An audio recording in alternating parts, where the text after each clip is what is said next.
안녕하세요. 바이블톡 이정도 목사입니다.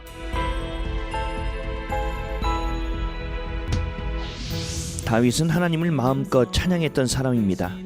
구약 시대에 지금과 같이 뛰며 예배했던 하나님을 아는 자였습니다.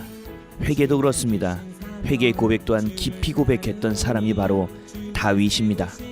오늘은 다윗과 같은 고백이라는 제목으로 하나님의 말씀을 나눠보는 바이블톡입니다.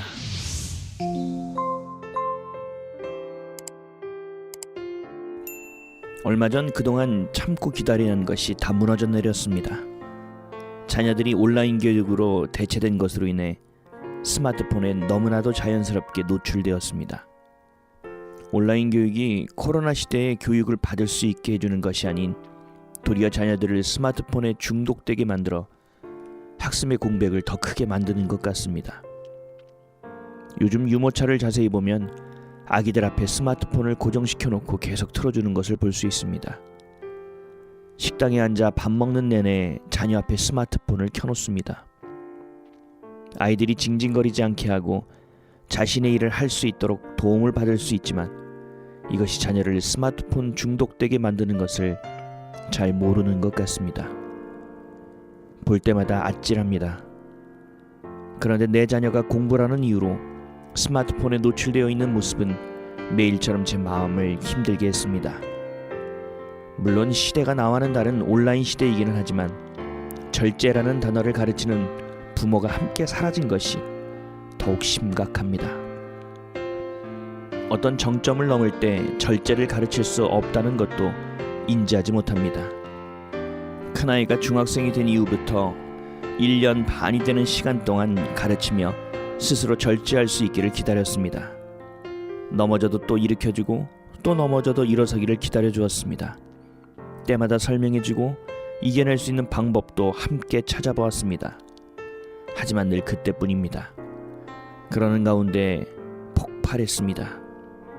아빠가 원하는 대로 해주고 있는데 뭘 더 바라느냐는 식의 말에 그 아들의 말에 마음이 뒤집혔습니다. 매일 하는 큐티에서도 자신이 스마트폰을 우상으로 삼고 있다며 그토록 고백했음에도 얼마나 중독되어 있는지 데이터를 통해 보여주고 스스로도 알고 있음에도 그 긴 기다림에 대한 답이 이처럼 성의 없음에 좌절했습니다.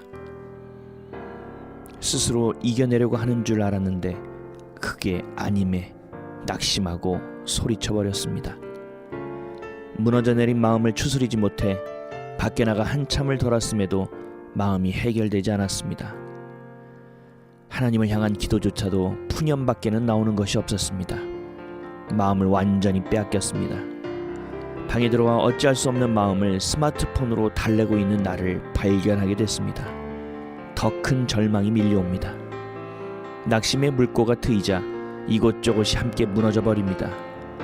아버지가 천국 백성 되심에 큰 기쁨이 있지만 느껴지는 인간적인 상실감, 어떤 누구도 나를 이해하지 못한다는 외로움, 인간적인 위로를 구하는 탄식, 육체적 피로에서 오는 흔들림이 한꺼번에 밀려왔습니다. 매일 죄로 인해 넘어지는 일은 비단 저만 겪는 일은 아닐 것입니다. 신실하게 진실하게 하나님 앞에 나아가려는 수많은 하나님의 자녀들이 겪는 일상과도 같은 일입니다. 이른 아침 어제 나의 모습을 기도의 자리에 가져나왔지만 한숨만 나옵니다. 그러던 중 다윗의 고백이 기억났습니다. 밧세바를 범한 후 자신의 죄로 인해 어찌할 바를 모르며 기도의 자리에서 고백했던 다윗의 마음이 기록된 시편 51편을 펴들었습니다. 낙심과 절망을 파하고 죄로 어찌할 수 없는 마음을 십자가 앞에 내려놓으며 고백하는 오늘 되시기를 예수 그리스도의 이름으로 기도드립니다. 오늘의 성경 말씀입니다. 하나님이여 주의 인자를 따라 내게 은혜를 베푸시며 주의 많은 긍휼을 따라 내 죄악을 지워주소서. 나의 죄악을 말같이 씻으시며 나의 죄를 깨끗이 제하소서. 나를 주 앞에서 쫓아내지 마시며 주의 성령을 내게서 거두지 마소서. 주의 구원의 즐거움을 내게 회복시켜 주시고 자원하는 심령을 주사 나를 붙드소서. 하나님께서 구하시는 제사는 상한 심령이라.